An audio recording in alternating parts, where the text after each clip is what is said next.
जनगणना नहीं होने की वजह से चाहे सेंट्रल गवर्नमेंट हो या स्टेट गवर्नमेंट हो, बिल्कुल दिशाहीन होकर के बजट बना रही है और काम कर रही है, जिससे बैक बेंचर और पीछे होते जा रहे हैं। तो जातीय जनगणना में विलंब नहीं करना चाहिए, इसके लिए शुरू करना चाहिए सरकार को, आनाकानी नहीं करना। भाजपा सरकार को आनाकानी नहीं करनी है और ना ही जातीय जनगणना के विरोध में जाना है। भाजपा सरकार को इस बार जातीय जनगणना करवाना ही होगा। ये ऐलान इस वक्त राज्य सुप्रीमो लालू प्रसाद यादव की तरफ से किया गया है। बता दें कि लगातार बिहार से ये मांग उठ रही है।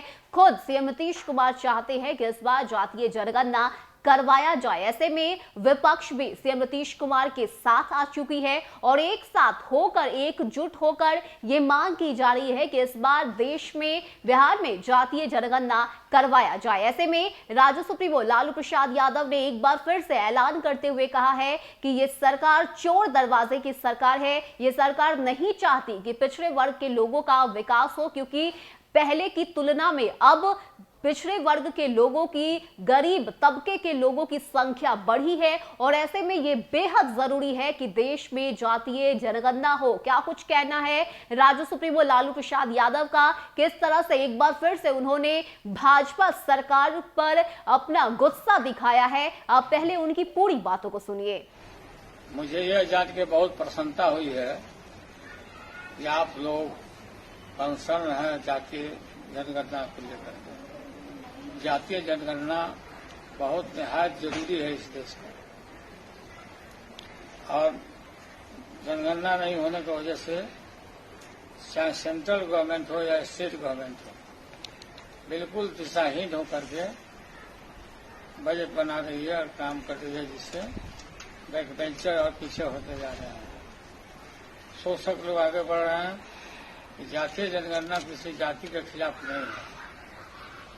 हमारा दल, राष्ट्रीय जनता दल, इस स्पष्ट हमारा मत है कि जातीय जनगणना में विलंब नहीं करना चाहिए, इसके लिए शुरू करना चाहिए सरकार को, आनाकानी नहीं करना।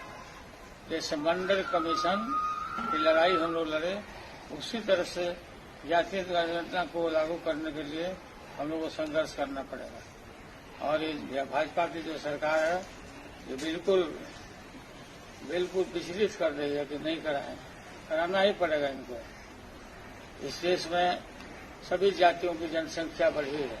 शेड्यूल कास्ट, शेड्यूल टाइप को आधार पर, जनसंख्या के आधार पर नौकरी निश्चित है।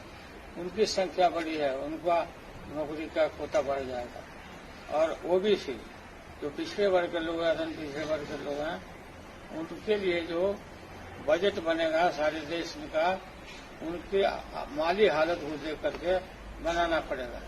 नहीं तो आगे बढ़ने वाले बढ़ते जा रहे हैं, पीछे और पिछड़ते जा रहे हैं। इसलिए मुझे प्रसन्नता हुई है कि आप लोग इस जातीय जनगणना को लेकर के सीरियस हैं। इसमें सभी पॉलिटिकल पार्टी को इकट्ठा होकर, एक मंच पर इकट्ठा होकर के, सभी संगठनों को इकट्ठा होकर के लड़ाई लड़ने की जरूरत है। हमारा पूरा इसमें सहयोग होगा। जय हिंद।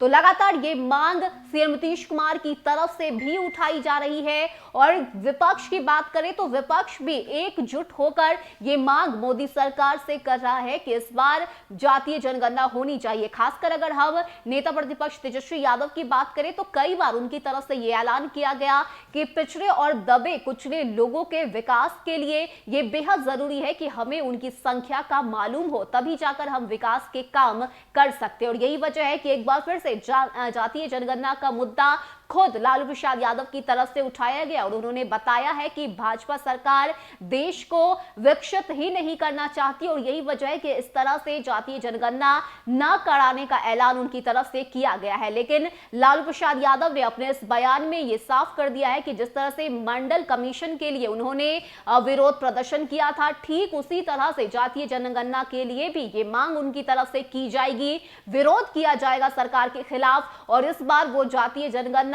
करवाए बिना चुपचाप बैठने वाले नहीं है, ये मांग उनकी तरफ से उठाया जाएगा और जातीय जनगणना भी करवाई जाएगी। फिलहाल के लिए इतना ही। ज्यादा अपडेट के लिए आप बने रहिए न्यूज़ फॉर नेशन के साथ। नमस्कार।